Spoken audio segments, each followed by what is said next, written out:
Recent గా మన దేశ రాజధాని అయిన ఢిల్లీలో జరిగిన కారు పేలుడు ఇన్సిడెంట్ మన దేశాన్నే కుదిపేసింది. అయితే ఈ ఇన్సిడెంట్ లో సుమారు 9 మందికి పైగా అక్కడికక్కడే ప్రాణాలు కోల్పోయి 20 మందికి పైగా గాయాలయ్యి చాలా సీరియస్ కండిషన్ లో ఉన్నారు.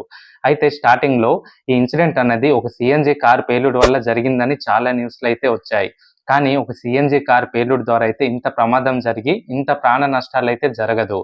అయితే అఫీషియల్ గా ఈరోజు మన గవర్నమెంట్ సైడ్ నుంచి వచ్చిన అప్డేట్ ఏంటంటే, ఈ ఇన్సిడెంట్ జరిగిన తర్వాత ఏదైతే ఆ కార్ బ్లాస్ట్ అయింది కదా, ఆ పీసెస్ తీసుకొని మన ఫారెన్సిక్ వాళ్ళు టెస్ట్ చేయగా తెలిసింది ఏంటంటే, ఇది ఒక భారీ పేలుడు పదార్థాలతో ఈ ప్రమాదం అనేది జరిగిందని కన్ఫర్మ్ చేశారు. అలాగే ఇది ఖచ్చితంగా ఉగ్రవాదుల పన్నాగమే అని కన్ఫర్మ్ చేశారు. ఇప్పుడు ఢిల్లీలో ప్రతి ఒక్క ఏరియాలో హై అలర్ట్ ప్రకటించి సెక్యూరిటీ అనేది టైట్ చేశారు. ఈ ఇన్సిడెంట్ తర్వాత మనం డిస్కస్ చేయాల్సిన చాలా ఇంపార్టెంట్ పాయింట్స్ అయితే ఉన్నాయి. అవేంటంటే, మన ఇండియన్ ఆర్మీ మన దేశ సరిహద్దులో వాళ్ళ ప్రాణాలకు తెగించి యుద్ధాలు చేసి మన దేశానికి అండ్ మనకి ఒక కవచంలా ఉన్నారు. కానీ ఇలాంటి ఇన్సిడెంట్స్ ఎక్కడో బయట దేశాల నుంచి మన దేశంలో చొరబడి చేసిన వాళ్ళు కాదు. మన దేశంలోనే పుట్టి మన దేశంలోనే చదువుకొని మన దేశంలోనే మంచి పొజిషన్ కి డాక్టర్స్ లని, గవర్నమెంట్ ఎంప్లాయీస్ అని ఈ విధంగా అయ్యి ఉగ్రవాదులతో చేతులు కలిపి మన భారతదేశాన్ని నాశనం చేయాలని చూస్తున్నారు. ఎస్, మీరు విన్నది నిజమే. ఈ ఇన్సిడెంట్ కి కారణమైన వాళ్ళు మేబీ మన శత్రు దేశాల నుంచి జరిగే ఉగ్రవాదులు చేయించింది కావచ్చు, కానీ వాళ్ళకి హెల్ప్ చేసింది మాత్రం మన భారతీయులే. మన జవాన్లు మన కోసం ప్రాణాలు అర్పిస్తున్నారు సరిహద్దులో. యాజ్ ఏ ఇండియన్ సిటిజన్ గా, మన దేశ పౌరులుగా మన దేశాన్ని కాపాడుకోవాల్సిన బాధ్యత ప్రతి ఒక్క ఇండియన్ది. మన దేశానికి వ్యతిరేకంగా మన భారతదేశంలో ఎవరైనా సరే అనుమానాస్పదంగా కనిపిస్తే ఖచ్చితంగా రిపోర్ట్ చేయాలి. అండ్ ఇటువంటి విషయాల్లో మన భారతదేశం, మన దేశ విషయానికి వస్తే ఎప్పుడు కూడా ముందే ఉంటుంది. ఈ ఇన్సిడెంట్ తర్వాత మన ప్రధానమంత్రి నరేంద్ర మోడీ గారు కూడా ఈ ఇన్సిడెంట్ కి కారకులైన వాళ్ళని వదిలిపెట్టే ప్రసక్తే లేదని ఆల్రెడీ ఒక స్టేట్మెంట్ అయితే ఇచ్చారు.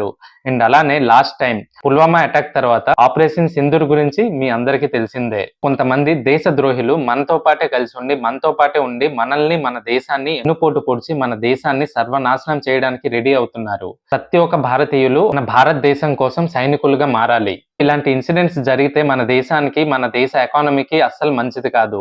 ఎగ్జాంపుల్ కి ఒక 2 పాయింట్స్ చెప్తాను. ఇలాంటి ఇన్సిడెంట్స్ కనుక జరిగితే విదేశాల నుంచి చాలా మంది మన భారత సంస్కృతి నచ్చి టూరిజం పేరుతో మన దేశాన్ని చూడడానికి వస్తారు. ఇలాంటి ఇన్సిడెంట్స్ కనుక జరిగితే వీళ్ళ దేశంలో భద్రత లేదని రావడం మానేస్తారు. దీనివల్ల మనకి టూరిజం ద్వారా వచ్చే ఇన్కమ్ అన్నది ఆగిపోతుంది. అలానే విదేశాల నుంచి పెద్ద పెద్ద కంపెనీలు మన భారతదేశంలో కంపెనీస్ పెట్టి బిజినెస్ చేయాలని వస్తారు. దీనివల్ల మన దేశానికి ఎకానమీ పరంగా చాలా హెల్ప్ అయ్యి మన యువతకి ఉద్యోగాలు కూడా వస్తాయి.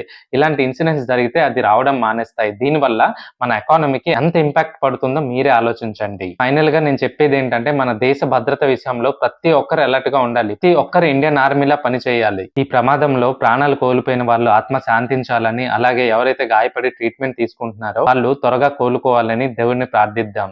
Thank you. Thanks for watching. జై హింద్.